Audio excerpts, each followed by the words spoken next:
St. Johns County and the Lincolnville Museum and Cultural Center is recognizing the 60th anniversary of the civil rights in St. Augustine, and we have Christina Parrish-Stone and Gail Phillips here to tell us more. Ladies, thank you so very much for joining me today. I really do appreciate it. Great to be here. All right, so Christina, what part in the civil rights movement did St. Augustine play? Like, what happened?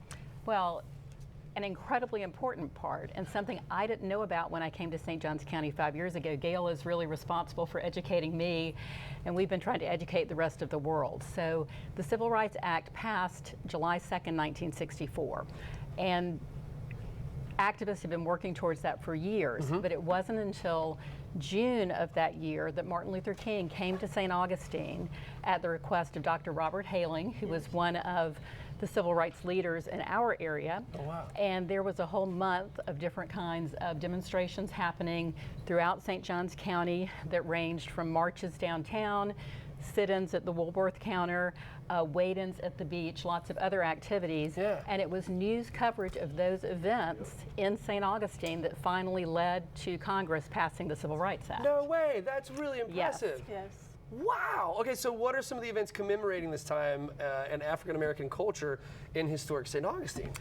So we have planned, after several years of Gail and I talking about it, late last year we got together with about a dozen different St. Johns County organizations, and we have activities planned for the entire month of June all the way through July 2nd.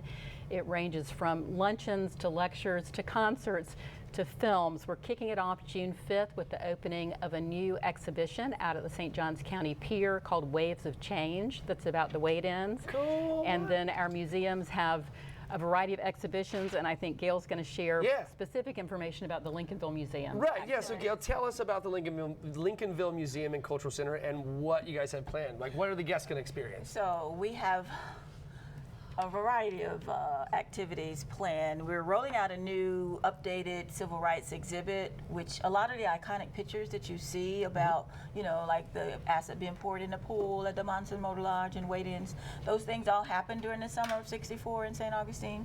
So we're adding to that, just expanding and adding oral histories as part of our exhibits. So that's going to roll out on June 11th. But every Tuesday, like not every Tuesday, but the 11th, the 18th, and the 25th, we will have, like, you know, behind the scenes tour for people to come into the museum to see that. We also have, on one of those Tuesdays, we'll have Dana King, who is a sculptress. Yeah. That is coming on June 25th. We have our Juneteenth Heritage Luncheon. Yeah, I was about to say, so what specifically do you guys have for Juneteenth? So our Heritage Luncheon, we've been doing for the past 3 years since Juneteenth became a legal holiday. So we're having, we're going to have music with Marcus Click. We're also going to have a panel discussion with some of the civil rights workers who were somewhere in St. Augustine, somewhere in other parts of the country. And then we will have a rollout of our 100th anniversary for the Excelsior Museum. So it's a whole lot packed into one event. That is really cool. Well, guys, unfortunately, I've run out of time with us today. I really do apologize. Guys, you're going to have to come out and check this out. This is very, very cool. I was unaware of that history. That is marvelous. It's very, very cool. And they can learn more about some concerts we have coming up at historiccoastculture.com. They include Kaishana at the Waterworks and Marcus Roberts, the pianist, at Lewis Auditorium. Perfect. Thank you very much, ladies. I do appreciate it. You guys are rocking it. Jordan?